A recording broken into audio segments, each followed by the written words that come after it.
brought to you by Nova शुद्ध घी। जब जब खाए दिल खुश हो जाए, सदियों का नोवा शुद्ध देसी घी, सपना स्वस्थ भारत का। I love घी घी घी घी घी घी। नमस्कार दोस्तों, क्राइम तक में आप सबका स्वागत है। मैं हूं सुप्रतिम बैनर्जी। मुंबई के पास एक सबब शहर है ठाणे, आप सब जानते हैं। और इसी ठाणे शहर के पास एक खाड़ी है जिसे देसाई क्रीक के नाम से जानते हैं। समंदर की खाड़ी है और इसी देसाई क्रीक एरिया में एक और पर्टिकुलर पॉइंट है, छोटी जगह है जिसका नाम है पलावा। तो इस पलावा एरिया में एक ट्रॉली बैग, एक सूटकेस लोगों को दोपहर के वक्त नज़र आती है। और ये जो सूटकेस है वो खाड़ी के बिल्कुल किनारे पर, मतलब पानी और ज़मीन की जहाँ पर मिलन होता हो, समझ लीजिए छोर जिसे कहते हैं या साहिल कहते हैं, वहाँ पर यह सूटकेस पड़ा हुआ लोगों को दिखता है। तारीख है 21 नवंबर 2025, यानी इसी महीने की बात है, अब से कुछ रोज़ पहले की। तो जब ये सूटकेस लोगों को दिखता है दोपहर को 1:30 बजे के आसपास, तो लोग थोड़ा क्यूरियस होकर उसके पास जाते हैं, क्योंकि समंदर के किनारे कोई सूटकेस पड़ा हुआ हो तो ये यूजुअल तो है नहीं, अनयूजुअल होता है। तो जब लोग करीब जाते हैं, पास जाते हैं, तो वो देखते हैं कि उस सूटकेस में से कुछ इंसानी अंग बाहर झांक रहे हैं, यानी बाहर दिख रहे हैं। तो लोग फ़ौरन इसके बारे में लोकल पुलिस को इन्फॉर्म करते हैं। और जो लोकल पुलिस है उसका नाम है शिलधाईघर पुलिस। तो ये शिलधाईघर पुलिस स्टेशन की पुलिस को भी इन्फॉर्म किया जाता है। लोग बताते हैं और बताने के बाद पुलिस की टीम वहाँ मौके पर पहुँचती है। मौके पर पहुँचकर पुलिस भी लोगों के बताने पर जब उस सूटकेस को देखती है, उसको रिकवर करती है, तो वाकई उसमें से एक लड़की की बॉडी बरामद होती है। और बॉडी जो है वो डिकम्पोज्ड है, उसकी हालत ठीक नहीं है। लेकिन पुलिस उस बॉडी को बरामद करती है और बरामद करने के साथ ही उस सूटकेस को और बॉडी को अच्छी तरह से सर्च करती है, ताकि उसमें कोई भी आइडेंटिफिकेशन मार्क हो, कोई पर्स हो, कोई मोबाइल फ़ोन या ऐसी कोई दूसरी चीज़ जिससे उस लड़की की पहचान पता हो पाती।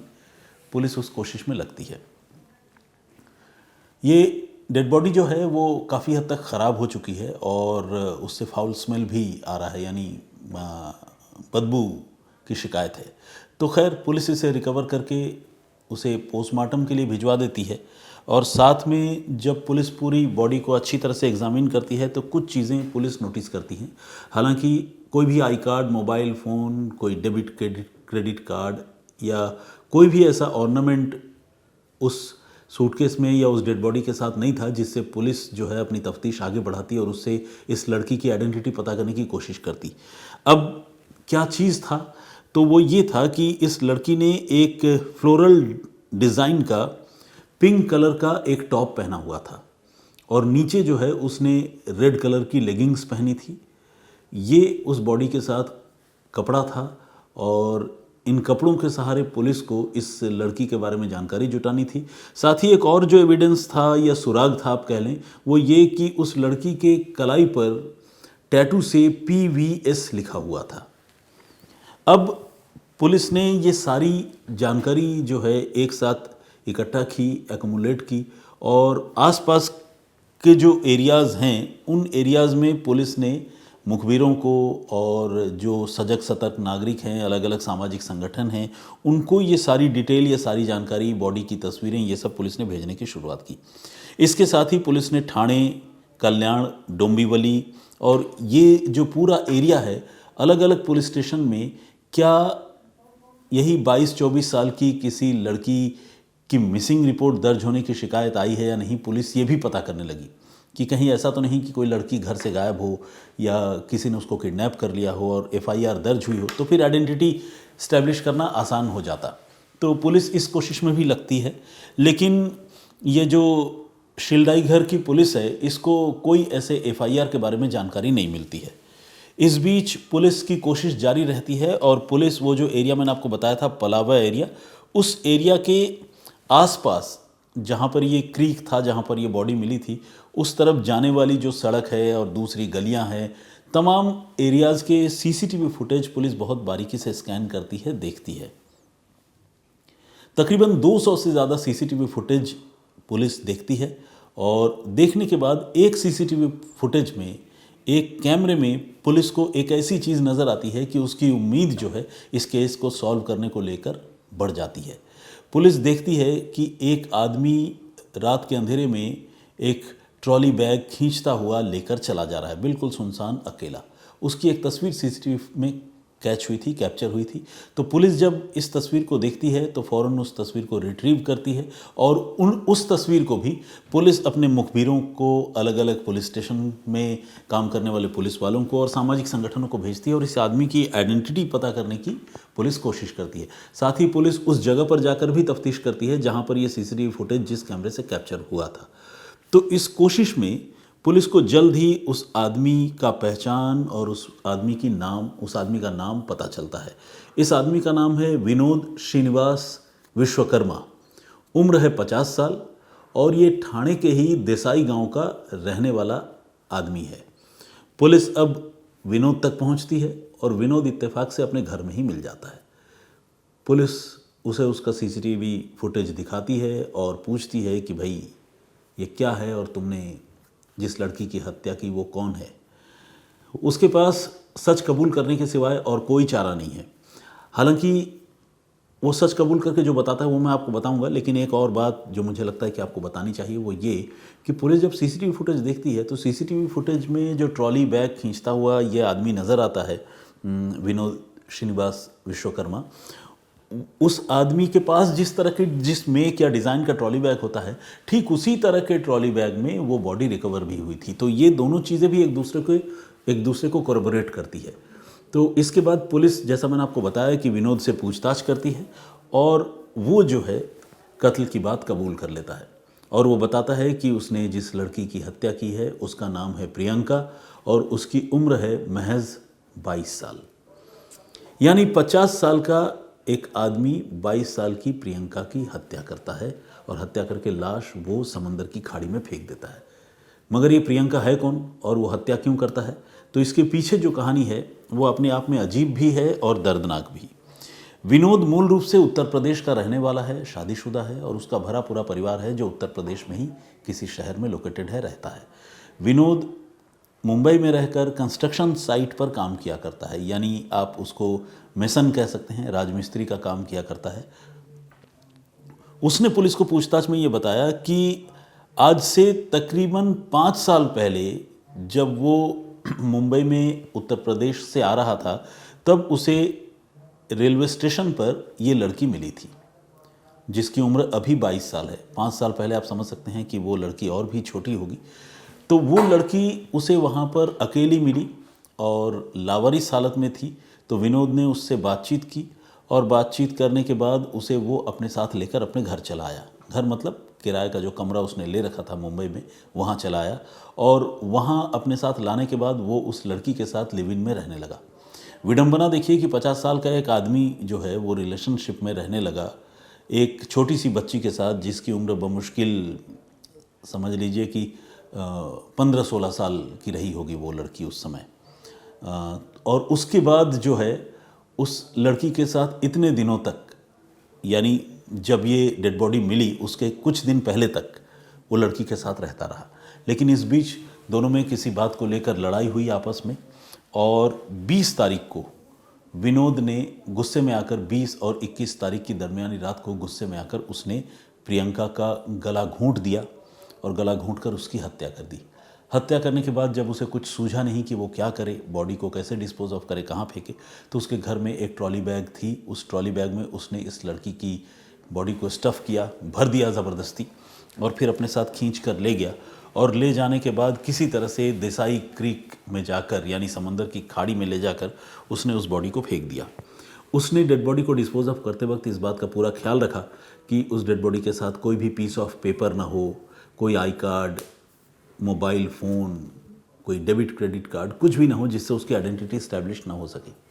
तो अपनी तरफ से उसने भरसक पूरी कोशिश की, लाख जतन किए, लेकिन सीसीटीवी फुटेज और पुलिस का वो जो एफर्ट था जिसमें पुलिस ने उस बॉडी की तस्वीर क्लिक करने के साथ साथ उसके कपड़ों के बारे में भी जो है माइन्यूट डिटेल कलेक्ट की, लोगों को बताया। और इसके साथ ही जो उसके हाथ पर PVS लिखा हुआ था वो एक यूनिक आइडेंटिफिकेशन मार्क था, क्योंकि हर आदमी तो अपनी कलाई में PVS लिखवाएगा नहीं, तो उस लड़की के कलाई पर PVS था। तो पुलिस ने फिर डोर टू डोर उन तमाम इलाकों में जाकर भी पूछताछ की, और इस कोशिश में पुलिस को इस लड़की के बारे में तो पता चला ही, लेकिन इस लड़की के साथ साथ पुलिस को लड़की जिसके साथ रहती थी यानी विनोद, उसके बारे में भी पता चला। अब लड़की तो थी नहीं कि वो बताती, लड़की के तो कत्ल की तफ्तीश ही हो रही थी। तो पुलिस ने विनोद को पकड़ा, उससे पूछताछ की और पूछताछ करके कत्ल के इस मामले का खुलासा कर दिया।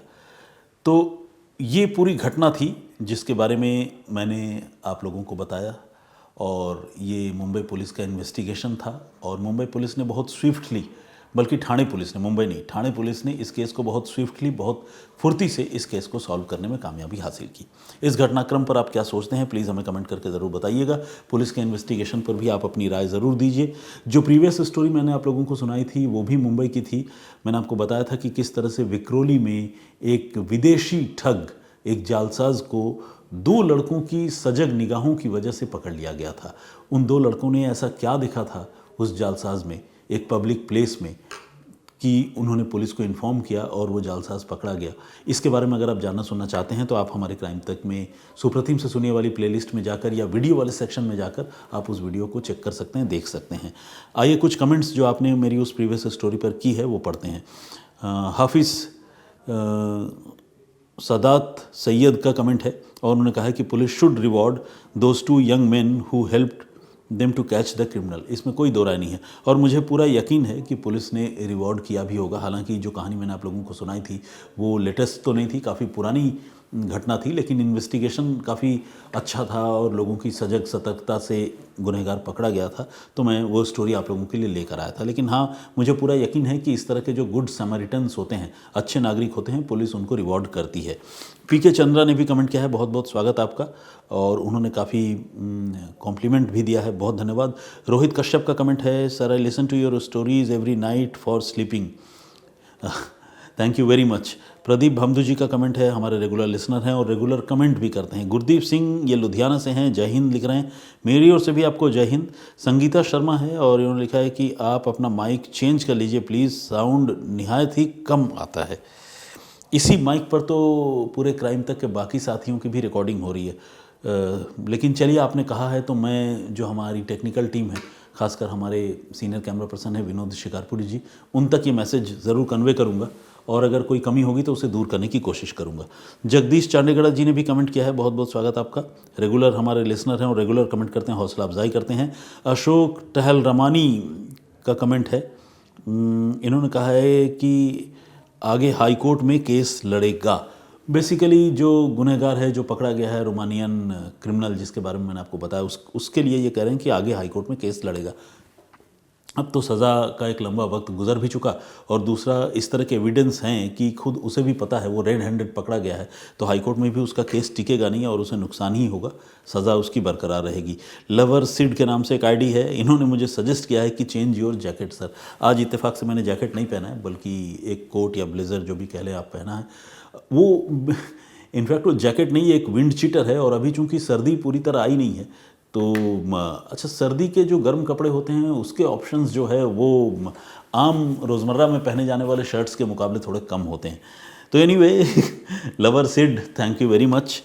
मैं समझता हूँ कि आप कनेक्टेड फील करते हैं, तभी आप इस तरह के कमेंट लिखते हैं, आप मेरे वेल विशर हैं, थैंक्स अगेन। दीपमाला ने भी कमेंट किया है और इन्होंने कहा है कि यूं ही नहीं कहा जाता, एक लोग बुरा है तो 99 लोग भी अच्छे हैं, फिर भी हमें केयरफुल रहना चाहिए। बिल्कुल दीपमाला जी, आपने बात सही कही है। दुनिया के बारे में लोग बड़े नकारात्मक सोच रखते हैं और कहते हैं कि अब सारी उम्मीद खत्म हो गई, घोर कलयुग है। देखिए, कलयुग वगैरह तो है और नेगेटिव इंसिडेंट्स भी होते हैं, लेकिन ये भी सच है कि हमारे इर्द गिर्द अच्छे लोगों की भी कोई कमी नहीं है।